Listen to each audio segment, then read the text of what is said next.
নাম হচ্ছে মোহাম্মদ লুৎফর রহমান, বাড়ি হচ্ছে সোনাতলাপাড়া বড়চনা গ্রাম, উপজেলা সখীপুর। আচ্ছা, গত রাতে কি ঘটনা?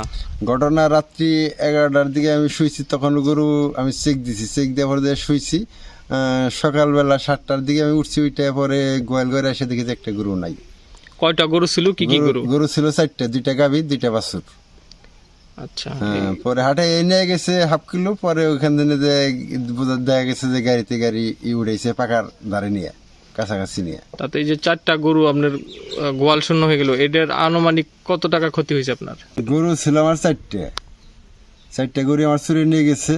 এখন আমার সম্বলই ছিল গরু 4টা 5 লাখ 5.5 লাখ টাকা মূল্য ছিল। এখন গরু চুরি নিয়ে আমার একটা রাস্তায় বসাই দিয়ে গেছে। এখন একবার সর্বশান্ত হয়ে গেছি। গাভী 2টা বরিল আর বাছুর 2টা মোটামুটি ভালো বড় ছিল। এখন সকালবেলায় রাত্রে আমি সন্ধ্যা গোয়ালে বাঁধছি, সকালবেলায় ওইটা দেখি গরু গোয়ালে একটাও নাই, 4টা দূরে চুরি নিয়ে গেছে। এখন তো আমাকে সর্বশান্ত হয়ে গেছি। তার মানে আপনি এই গরু শুধু পালন করতেন? জি জি জি, গরু আমার নির্ভরশীল, গরুর উপরে আমারই। আপনার ছেলে মানে এর পাশাপাশি আর অন্য কিছু করতেন না? আমি কিছু সাংসারিক কাজও করি।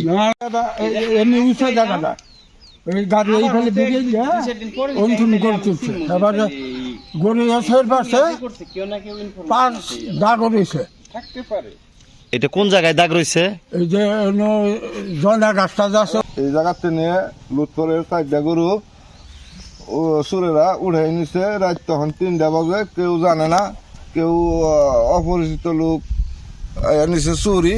স্বাভাবিক এখন এই রাস্তা, মানে আমরা এই জায়গাকে বা আপনার এই জায়গাকে নিশ্চিত করলেন কিভাবে যে এই জায়গা থেকে নিছে, মানে কি দেখে? আমরা গাড়ির চিহ্ন দেখা, এখানে গাড়ি রাখা, ওই যে গরু যে বসছে, গরুর ওই যে পায়ের দাগ না দাগ আছে, গরুর খুরের দাগ আছে, এইভাবে আমরা চিহ্নিত হয়েছে। আর ওইদিকে গাড়ি যাওয়ার কোনো ব্যবস্থা নেই।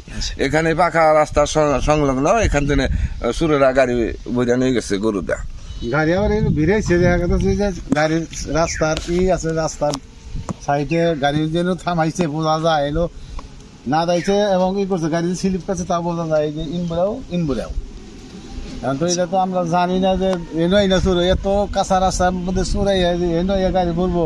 যদি কেউ দেখতো কোনো রকম বাস পাইতে চামুদার বাজারে 1-1.5টা মতো মানুষ থাকে, এটা তো কেউ দেখে নাই। দেখলে মারা অনুমান করেন গেত যে কোন দিকে গেছে তাও তো আমরা বলতে পারতেছি না। জি, ঠিক আছে না? এখন আপনারা এই যে ইয়ে থেকে আমরা মিডিয়া থেকে ইয়ে দেন যে আমরা সহযোগিতা পাই, যদি কোনো নাটক থাকে তাহলে হয়তো পাইতে পারি বা জানবার পারি যে কোনো জায়গায় আছে কিনা। জি, ধন্যবাদ আপনাকে। এছাড়াও সখীপুর পুলিশ প্রশাসন ঘটনাস্থলে এসেছেন, আপনাদের বাড়িতে এসেছেন, তিনি পরিদর্শন করেছেন। ডক্টর ভাই, আপনার সর্বশেষ কখন ঘুমাইছেন? আমি ঘুমাইছি 11টার সময়। আর উঠছেন কখন? উঠছি সকাল 7টার দিকে। গেছি চাষতলে শুনে আইছি। আর পরে ছেলে ডাকতেছে যে বাবা গলে গরু নিয়ে একটা। তার মানে আপনার এই ছেলের গরু ছিল 4টা? হ্যাঁ হ্যাঁ। আরো কারো গরু ছিল এই গোয়ালে? না ওই একাই। এটি হচ্ছে যে আসলে গাড়ির চাকার একটি দাগ। এটি কিন্তু আসলে এই যে এই একটা সিমেন্টের যে খুঁটি ছিল এইখানে রাস্তার মাঝখানে, এরপর আর চাকা সামনের দিকে আর যায়নি, কিন্তু এখান থেকে এই পর্যন্ত এসে এই যে গরু এখান থেকে ভরেছে। এটা হচ্ছে একটু উঁচু জায়গা, আবার এখানে হচ্ছে একটু নিচু জায়গা। এই উঁচু জায়গা থেকেই আসলে গরু নেওয়া হয়েছে, যেখানে গরু নাদা রয়েছে এবং এই উঁচু জায়গা থেকেই আসলে নিচে। আর এরপরে কিন্তু আসলে গাড়ি যাওয়ার কোনো সুযোগ নেই, কারণ এইদিকে রাস্তা খারাপ, গাড়ি আর যাবে না। কিন্তু এই পাকা রাস্তা থেকে এই জয়না গাছের নিচ পর্যন্ত আসলে এই পর্যন্তই কিন্তু আসলে গাড়ি আসতে পারে সর্বোচ্চ, এর ভিতরে আর গাড়ি ঢুকতে পারে না। আর এই জায়গাটা হচ্ছে একটু উঁচু এবং রাস্তাটা হচ্ছে নিচু, এবং সেই গাড়ি এখান দিয়েই ভিড়িয়ে এখানে গাড়ি রেখেই কিন্তু আসলে চোর চক্র তারা কিন্তু আসলে এই কাজটি করেছে। এটা আসলে অত্যন্ত দুঃখজনক এবং বেদনাদায়ক ঘটনা হচ্ছে এটি। আমরা চাই না যে আর কোনো লোকের গরু এরকম করে হারাক বা এই ধরনের ঘটনা ঘটুক। আসলে একজন কৃষকের সহায় সম্বলহীন হয়ে গেছেন এবং সন্তানের মতো লালন পালন করে সেই গরুগুলো তিনি পালন করেছেন এবং এই 4টি গরু হারিয়ে একেবারেই সহায় সম্বলহীন হয়ে পড়েছেন। আসলে একেবারে নিঃস্ব করে দিয়ে গেছে এই চোরচক্র। আমরা চাই যে অচিরেই সেই চোরচক্র ধরা পড়ুক এবং প্রশাসনের মাধ্যমে সেই চোরচক্রের বিচার হোক এবং সেটিই হচ্ছে আসলে আমাদের কাম্য। সম্মানিত সুধী, আসসালামু আলাইকুম। এই মুহূর্তে যারা দেশ এবং দেশের বাইরে থেকে দেখছেন সকলকে আমাদের এই দুরন্ত মিডিয়াতে স্বাগত জানাচ্ছি। গতকাল রাতে টাঙ্গাইল জেলার সখীপুর উপজেলার 10 নং বড়চনা ইউনিয়নের 7 নং ওয়ার্ডের এই সোনাতলা এলাকাতে যে মানুষটিকে দেখতে পাচ্ছেন ওনার নাম হচ্ছে মোহাম্মদ লুৎফর শেখদার। এই সোনাতলা শেখদার বাড়িতে গতকালকে এই গোয়ালঘর থেকেই কিন্তু আসলে 4টি গরু চুরি হয়েছে, যার আনুমানিক মূল্য 5 থেকে 5.5 লক্ষ টাকা। একেবারেই এই মানুষটি 1996 সালে একটি দুর্ঘটনায় তার হাতের মধ্যে একটি সমস্যা হয়। তিনি শারীরিকভাবে একজন প্রতিবন্ধী, তার এই বাম হাতের মধ্যে একটি সমস্যা রয়েছে। তিনি এই আসলে গরুর উপরই নির্ভর করে কিন্তু আসলে তার জীবন সংসার পরিচালনা করতেন। কিন্তু গতকাল রাতে এই দুর্বৃত্তরা, এই চোরেরা গরুগুলো আসলে চুরি করে নিয়ে গেছে। সেই গরু আসলে গোয়ালঘর থেকে হারিয়ে চুরি হওয়ার পর থেকেই সে কিন্তু একেবারেই নিঃস্ব হয়ে পড়েছেন, একদম থুবড়ে গেছেন।